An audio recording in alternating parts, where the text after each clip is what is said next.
Hi, I'm Amy Halloran, and we're going to have some pancakes for supper. We are going to make it with stone ground cornmeal, and I'm showing you a couple of examples of kernels of corn. This is popcorn, which you could grind up and turn into some cornmeal yourself. But I just want to show you that these are kernels off a cob of corn. And these are other beautiful kernels of corn, many colors, special Mexican kind. Today we're going to use some yellow cornmeal, and making cornmeal into pancakes is really simple. You're going to add your cornmeal, baking powder, baking soda, salt, and then you whisk your dry ingredients together. Then you add an egg, a quarter cup of yogurt, and a half a cup of milk. It's nice to use a glass bowl because you can see if there are any dry bits on the bottom.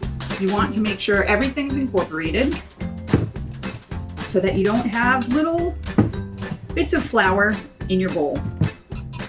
Now, when you're making pancakes, it's really good to let the batter sit for 10 minutes and have all the flour and other ingredients meld together. We have some bubbles happening right here. And that is a sign that the leavening of the baking powder and baking soda are working. But I want to have everything rest a little bit, so I'm going to tell you about what we're going to put on top.